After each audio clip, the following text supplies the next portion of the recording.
आप सभी छात्रों का स्वागत है। तो छात्रों, आज की इस वीडियो में हम कक्षा 11वीं त्रैमासिक परीक्षा 2022-23 विषय एम्प्लॉयबिलिटी स्किल्स व्यावसायिक शिक्षा का 10 अक्टूबर को होने वाला पेपर देखने वाले हैं। जी हाँ छात्रों, यह पेपर आपकी हार्डवेयर, ब्यूटिशियन, प्लम्बर जितने भी वोकेशनल सब्जेक्ट हैं सभी के लिए है, क्योंकि आप सभी के पेपर में सिर्फ और सिर्फ व्यावसायिक शिक्षा का प्रश्न पत्र आएगा। हाँ, आपके ब्यूटिशियन या हार्डवेयर हो या प्लम्बर हो, कोई भी हो, आपकी दूसरी वाले बुक से क्वेश्चन नहीं आएंगे, सिर्फ और सिर्फ व्यावसायिक शिक्षा वाले का ही पेपर होगा। तो इसका पेपर हम आपके लिए सामने आपके लेकर आ चुके हैं। यहाँ पर आप देख सकते हो आपका पेपर 100 अंक का ही आएगा, 2.5 घंटे के टाइम मिलेंगे। अभी हम प्रश्न उत्तर देखते हैं। तो सबसे पहले यहाँ पर निर्देश देख सकते हो आप। निर्देश देखने के बाद प्रश्न क्रमांक 1 देख लो, जो कि यहाँ पर दिया गया है, रिक्त स्थानों की पूर्ति कीजिए। तो पहला प्रश्न है, आपके पिता की बहन आपकी खालिस्तान है। तो यहाँ पर आपकी उत्तर क्या आ जाएगा? बुआ, है ना। क्या आ जाएगा उत्तर? बुआ। इसके बाद दूसरा, आपके चाचा के बच्चे आपके हैं। तो क्या आएंगे? भाई या बहन। ठीक है, भाई बहन। आपकी माता का भाई आपका है, तो क्या आ जाएगा? मामा है। और इसके बाद है, आपके भाई की पत्नी आपकी है। तो आपके भाई की पत्नी क्या हो जाएगी? भाभी हो जाएगी। इसके बाद है, मेरे पिता के पिता मेरे हैं। तो मेरे क्या हो जाएंगे? दादा। ठीक है, दादा हो जाएंगे। ये आपके पहले, ये जो पहला प्रश्न है इसके उत्तर हो जाएंगे। इसके बाद छात्रों कुछ इसी प्रकार से प्रश्न आने हैं।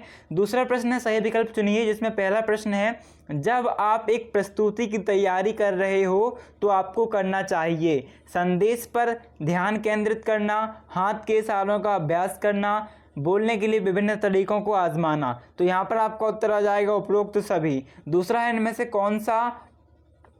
से कौन सा काम एक गैर मौखिक संचार नहीं है। ठीक है, तो यहाँ पर है, एक सहभागी के कंधे पर हाथ रखना, हाथ मजबूती से मिलाना, बोलते समय मुस्कुराते हुए देखना, एक सीधी मुद्रा में खड़ा होना। तो यहाँ पर आपका उत्तर हो जाएगा क्या? बोलते समय मुस्कुराते हुए देखना। ठीक है, इसका आंसर का मैच भी कर लेना आप, वैसे आंसर तो यही सही है। इसके बाद तीसरा प्रश्न है, एक खड़ी शरीर मुद्रा व्यक्त करना या देखना क्या दर्शाता है। तो एक खड़ी शरीर मुद्रा आपका आत्मविश्वास दर्शाता है।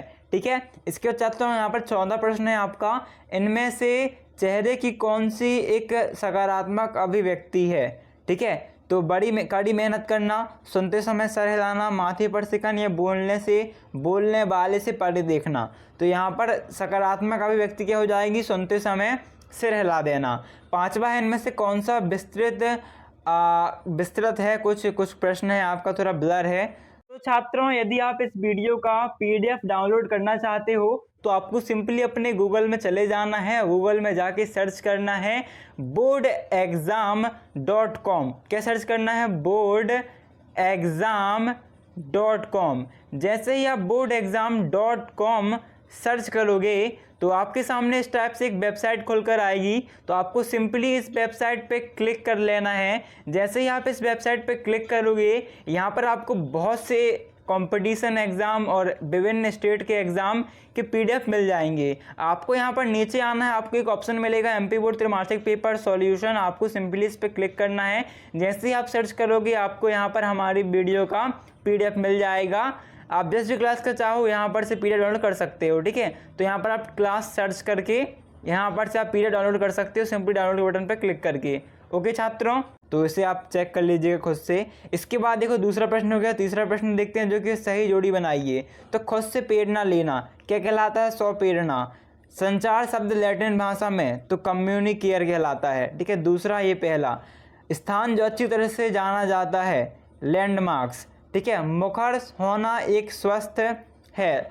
और 5वां है, मिलकर कार्य करना। तो मिलकर कार्य करना क्या कहलाता है आपका?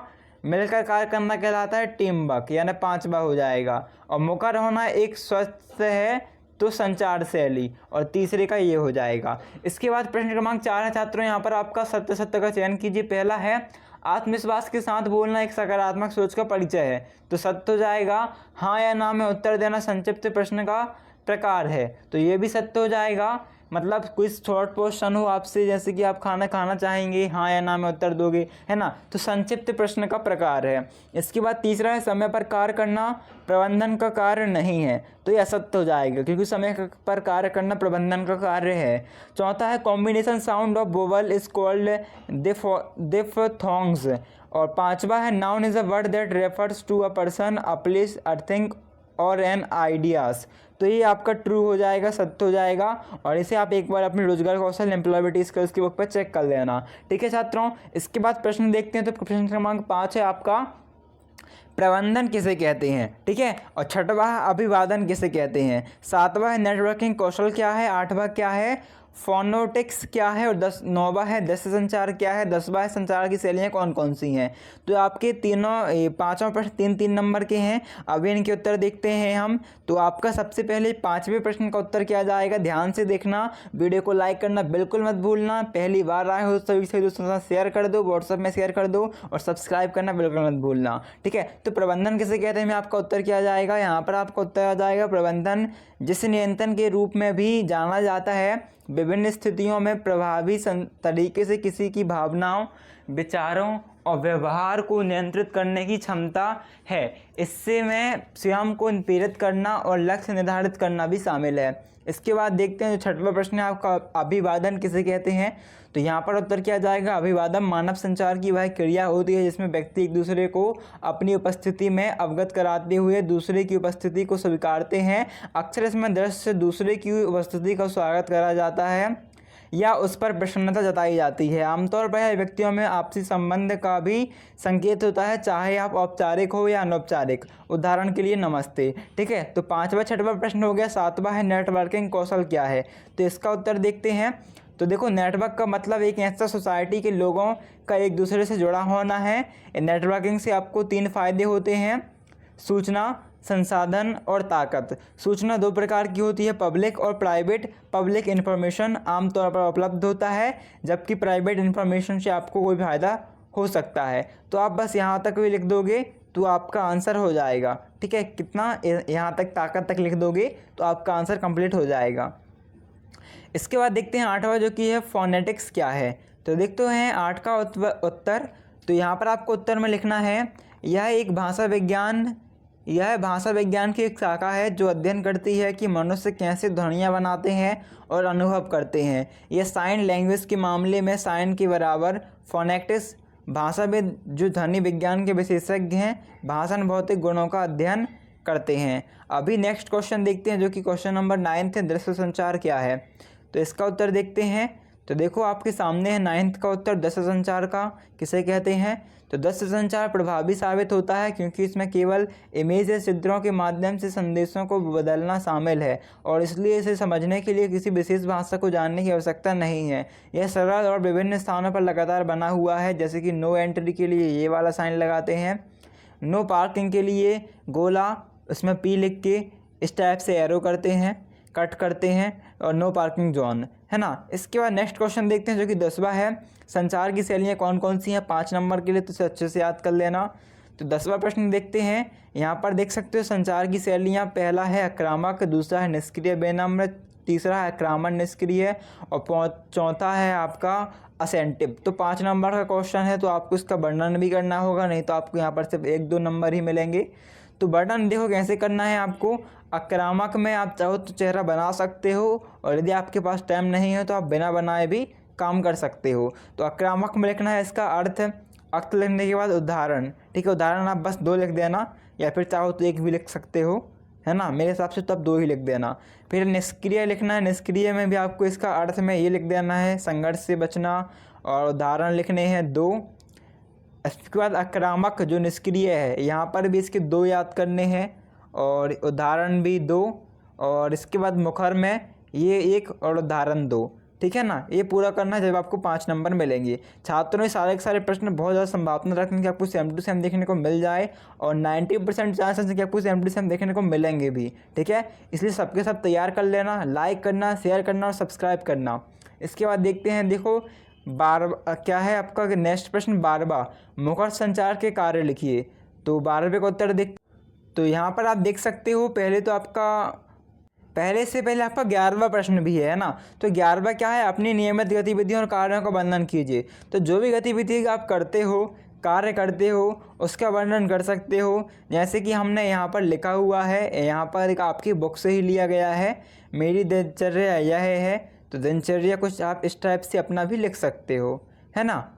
बस आपको इतना ही याद कर लेना है सेम टू सेम, नहीं तो आप अपने हिसाब से भी इसे लिख सकते हो। अभी देखते हैं 12वां प्रश्न, ये भी इसका उत्तर हमने बुक ही से लिया है, तो आप इसे याद कर लेना, जो कि मुख्य संचार के कार्य क्या हैं। तो देख सकते हो, पहला आपके सामने, दूसरा, तीसरा, फिर चौथा, पाँचवा, छठवा। तो इन्हें आप अच्छे से याद कर लेना। अभी देखते हैं नेक्स्ट प्रश्न 13वां क्या है, रुचि और क्षमताओं के बीच अंतर स्पष्ट कीजिए। तो यहाँ पर 13वें में आपको देखो उत्तर क्या डालना है, रुचि और क्षमताओं के बीच अंतर। देखो, रुचियाँ ऐसी चीज़ हैं जिन्हें करने में हमें आनंद आता है, रुचियों में शामिल हो सकते हैं ऐसी गतिविधियाँ जो आप स्कूल में और अपने खाली समय में करना पसंद करते हैं, जो आपको खुशी देती हैं। ऐसी गतिविधियाँ जिनके बारे में आप उत्सुक हैं, या ऐसा कुछ करना जिसे करने के लिए आपको कोई नहीं कहेगा। ऐसी गतिविधियाँ जो आप सीखना चाहते हैं या भविष्य में करना चाहते हैं। इसके देखना, कई बार रुचियाँ योग्यताओं से मेल नहीं खाती हैं।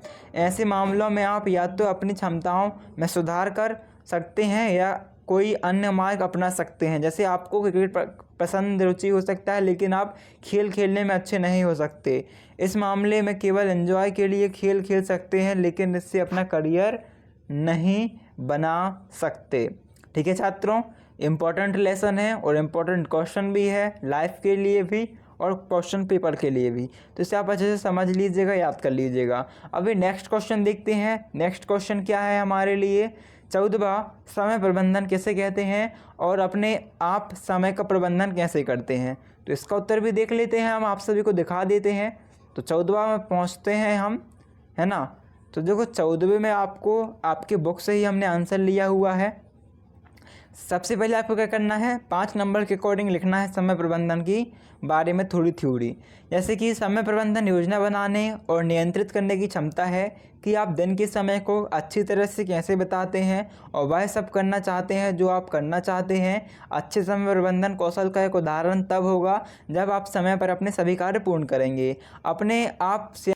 तो आपका पहला चरण होगा व्यवस्थित करें, दूसरा प्राथमिकता, तीसरा नियंत्रण और चौथा पथ, है ना।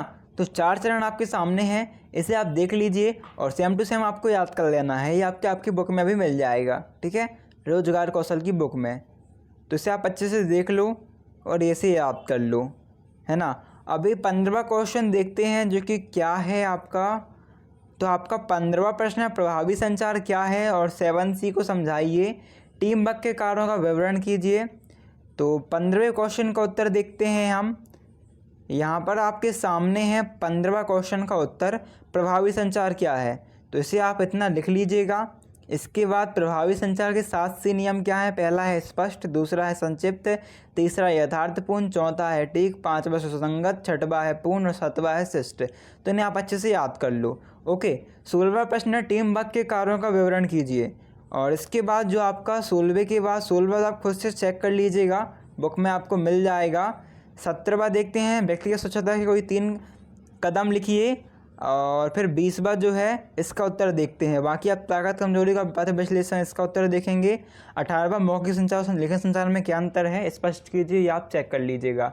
ओके, तो अभी देख लेते हैं इनका उत्तर भी। यहाँ पर आप देख सकते हो, व्यक्तिगत स्वच्छता के 3 कदम, पहला देखभाल करना, तैयार होना, 2 हाथ साफ करें, बचें, स्वस्थ रहें। इसे आप पूरा याद कर लीजिए, आपका 17वें प्रश्न का उत्तर जो हमने देखा था ऊपर। इसके बाद ताकत और कमजोरी का विश्लेषण, इसे आप याद कर लीजिएगा, ये आपका 20वें प्रश्न का उत्तर है। तो छात्रों, आई होप आपकी वीडियो अच्छी लगी होगी। वीडियो अच्छी लगी तो वीडियो को लाइक करना बिल्कुल मत भूलना, सब्सक्राइब करना, शेयर करना। अभी मिलते हैं नेक्स्ट वीडियो पर, धन्यवाद।